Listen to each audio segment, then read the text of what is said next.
Friday, and we're heading into preseason camp. Some preseason camps have already begun because they got games on August 21st, and the Hall of Fame game was last night, if you're watching this the same day that we did this segment. But because it's Friday, I also wanted to take a look at college football and the landscape around it as a guy who commentates, talks about college football 24/7, 365, and we're going into a season that we've never had before with a 12-team playoff with new members to new conferences to old conferences to one conference just kind of disappearing. Like the Pac-12 is there in name only.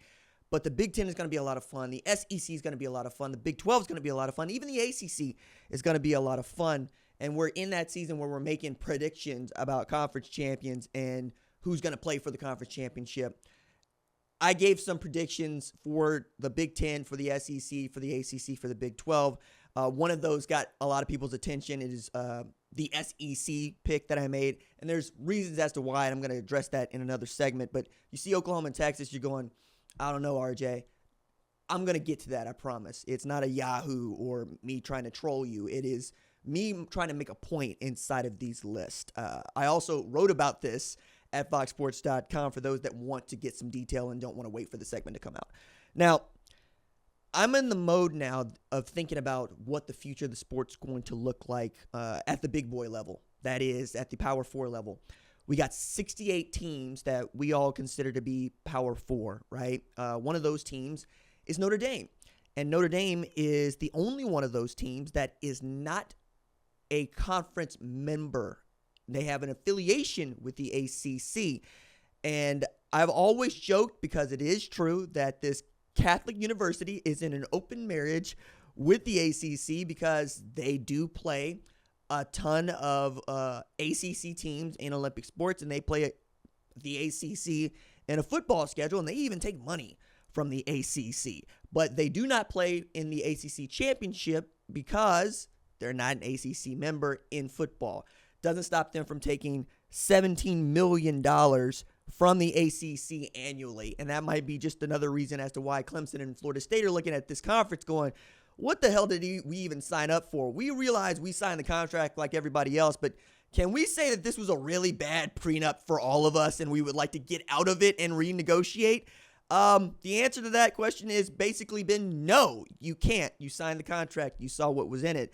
I think of that the way that many people are looking at the NFL Sunday ticket verdict that a judge overturned because he felt like it. The jury said, hey, no, we think the NFL owes consumers $5 billion, and then in California that kind of triples, right?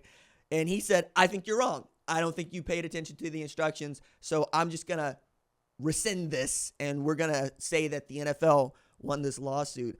From the ACC Florida State Clemson standpoint, it is more or less the same. You got an ESPN that's acting like the judge that may not want you to, open up those grants of rights because they like paying less for the same product, and it would probably go up if they had to renegotiate this deal before it is over, and ESPN's already forked over about $8 billion to keep the college football playoff for an extended amount of time, in which kind of gives us a place to work from, right? We know what's going to be what for the next few years, and so does Notre Dame. So in addition to that $17 million, Notre Dame was able to negotiate a deal with NBC that's going to pay them $50 million annually, and I think it's kind of important to say that deal was negotiated by Jack Swarbrick with the now athletic director, but with the former president at NBC, and Pete Bevekwa. And that's, that he also has an affinity for the university. And everybody at Notre Dame is pulling in the same direction and have been for years.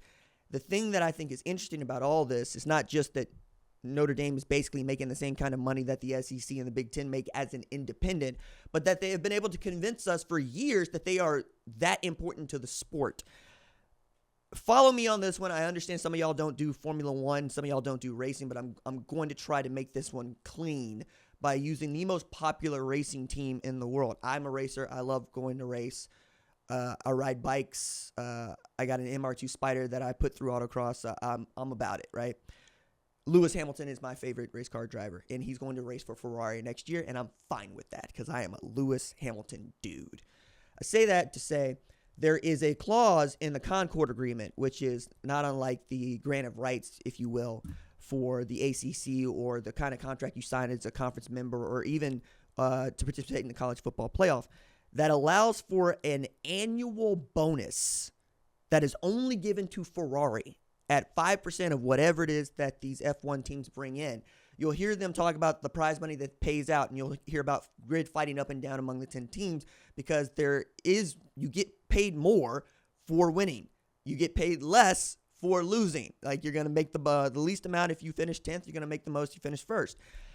Then there's Ferrari, who no matter what is always going to get that 5% on top of whatever they finish with. Now, there's a cap to that. But the point is, we treat them differently because Ferrari has been a part of F1 since its inception and is the most popular brand for cars in the entire world. And F1 chooses to acknowledge that, acknowledge its financial incentive to stay with Ferrari and to keep Ferrari in the sport because it is a rising tide that lifts the boats, right? It's the reason why we got a movie that's called Ferrari and we got another movie that's called F1. Ferrari is as big as F1. Notre Dame, in this instance, is as big as college football? Question mark? I think that's one that we're going to continue to walk out and take a look at because I tend to think that Georgia, Oklahoma, Alabama, Texas, Ohio State, Michigan, even Penn State to a degree, USC could all make that kind of claim because Notre Dame has been a very big part of the sport, but I don't think that the sport is synonymous with Notre Dame, right? That's the point. F1 is synonymous with Ferrari and vice versa, right? We don't think about Ferrari being the sport in, say, Porsche Super Cup or IndyCar, right? That's just not what we're going to do. I also think one more thing to point out about all of this is Notre Dame has been very good at helping us understand who they think they are and why we should treat them differently. Whether or not that stays in place is going to be interesting to watch because even Lincoln Riley has brought up, as he did at Big Ten Media Days, you're probably going to see some of these rivalries go away. And I thought at the time he was talking about Oklahoma State, which is gone away for the foreseeable future, but you're also getting ones back like Texas A&M. But having that USC Notre Dame game on the schedule, has that always been important to us? I would venture to say no. There are other games that we are much more interested in, but we love knowing that one is around.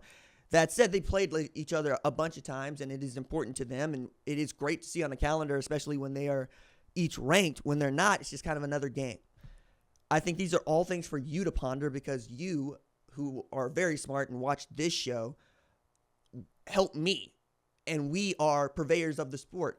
I love watching this game, and I love talking about it, and I love being tasked with making sure that it's upheld with a level of integrity and confidence. Like I'm on the Broyles Award vote list, for instance, and there's not a whole bunch of people that get to vote for this, especially as media members. I take that very, very seriously because I believe in that award, and I believe that me giving an opinion about that when it's time to give an opinion about that is important, and it is not like making a prediction. It is based on what has happened. That's how I look at Notre Dame. That's how I look at USC. That's how I look at the sport. I would love to know what you think. Do you think that we should continue to treat Notre Dame like we treat Ferrari?